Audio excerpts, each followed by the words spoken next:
Assalamualaikum warahmatullahi wabarakatuh dan selamat sejahtera. Okey, baiklah, tujuan saya untuk menghasilkan video ini adalah untuk mempromosikan Google Sites yang saya telah bangunkan. Sebelum itu, saya ingin memperkenalkan diri saya dahulu. Nama saya Anis Huwaidah binti Azhari dari kelas Bahasa Melayu 4. Tidak lupa juga, saya ingin mengucapkan ribuan terima kasih kepada pensyarah saya, Puan Maziah, atas tunjuk ajar dan juga bimbingan dalam menghasilkan Google Site ini. Buat pengetahuan semua, saya memilih tajuk kata ganda berdasarkan standard kandungan dan juga standard pembelajaran yang terkandung dalam DSKP. Baiklah, tanpa membuang masa, kita teruskan kepada pengenalan ataupun main point Google Site kita. Google Site ini merupakan platform guru dalam mengumpulkan bahan-bahan pembelajaran yang diperolehi menerusi internet seiring dengan silibus. Kemudian, bahan-bahan tersebut akan diberikan kepada murid sebagai rujukan pembelajaran mereka. Seterusnya, saya ingin berkongsikan 4 objektif Google Site ini. Objektif yang pertama ialah Google Site ini dapat menyusun isi kandungan pembelajaran. Maksudnya, Google Site ini sangat fleksibel. Contohnya, guru dapat membina satu laman yang boleh disusun secara bebas. Dalam konteks ini, isi kandungan yang terdapat dalam Google Site senang untuk diubah kedudukannya, senang untuk disalin ataupun kata lainnya duplikat. Objektif kedua ialah Google Site ini mempunyai elemen interaktiviti yang tinggi. Contohnya, dalam satu Google Site, murid dapat mengikut pembelajaran sesuai dengan kriteria kejayaan. Contohnya, mereka boleh memperoleh pengetahuan baru. Pada masa yang sama, mereka juga akan bersemangat untuk menjawab kuis dalam Google Site. Tambahan lagi, mereka boleh membuat perbincangan bersama rakan-rakan di dalam kelas. Selain itu, Google Site ini boleh membenamkan ataupun embed URL dan juga pautan dari luar ke dalam laman web itu sendiri.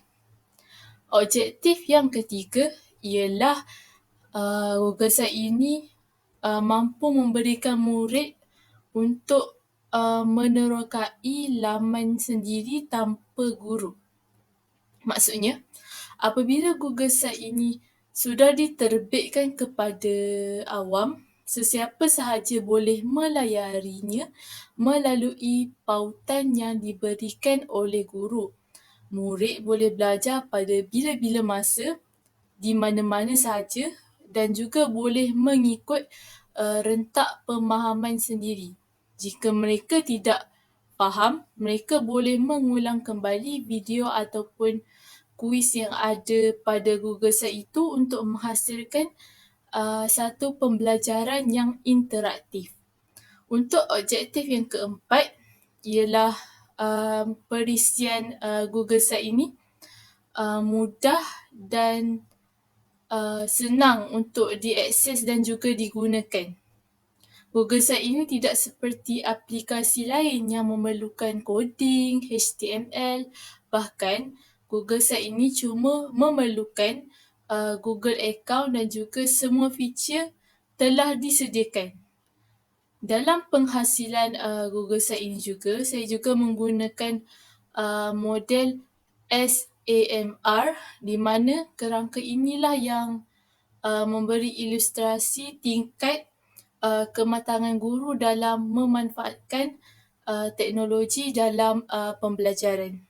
Untuk yang pertama, S, bertindak sebagai substitution, iaitu penggantian.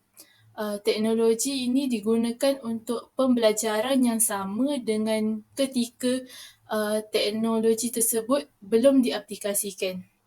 Sebagai contoh, guru menyediakan bahan PDP yang boleh diakses oleh murid sebelum PDP tersebut dijalankan. Contoh sumbernya ialah tayangan video, lagu dan juga permainan. Yang kedua, A, yang bermaksud augmentation, iaitu peningkatan.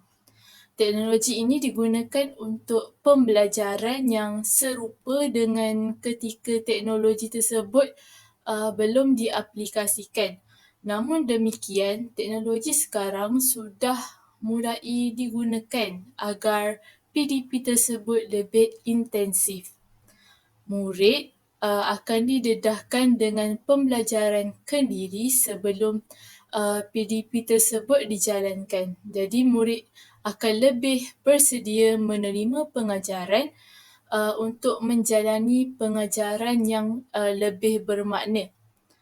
Contohnya, mereka boleh mengakses bahan yang disediakan dan melaksanakan tugasan berdasarkan arahan yang diberi.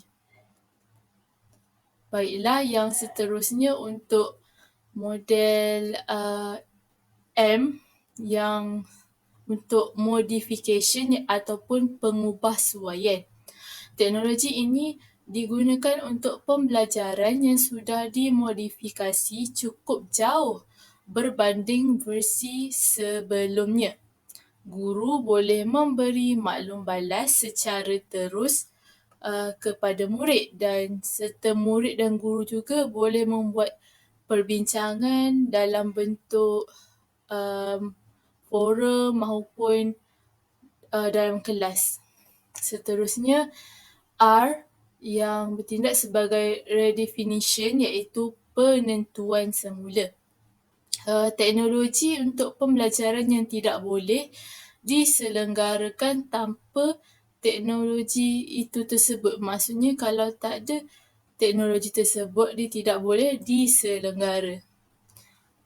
Di sini tugasan akhir akan diberi terlebih dahulu dalam web portal supaya murid ini lebih bersedia terhadap tugasan yang perlu dilaksanakan pada akhir pembelajaran. Tugasan ini juga sebenarnya untuk menguji kefahaman murid terhadap topik yang mereka pelajari sebelumnya. Dan juga dia boleh dilaksanakan secara individu maupun berkumpulan. Jadi, di dalam Google Site tersebut terdapat kesemua elemen ini sekaligus melahirkan satu pembelajaran yang kondusif dan interaktif. Akhir sekali, kita pergi kepada kriteria kejayaan. Kriteria kejayaan yang perlu dicapai ataupun yang ada dalam Google Site kata ganda ini ialah murid dapat mengenal pasti kata ganda. Dekat sini kata ganda kan ada 3. Jadi mereka boleh memahami dan juga membuat perbandingan antara ketiga-tiga kata ganda tersebut yang terdiri daripada kata ganda penuh, kata ganda separa, kata ganda berentak. Selepas memahami semua jenis kata ganda, mereka boleh menyenaraikan kategori kata ganda dan seterusnya dapat mengaplikasikan penggunaan kata ganda dengan betul. Jadi saya rasa ini sahaja penerangan saya tentang mempromosikan poster Google Site berkaitan dengan kata ganda. Sekian, terima kasih. Audio Jungle.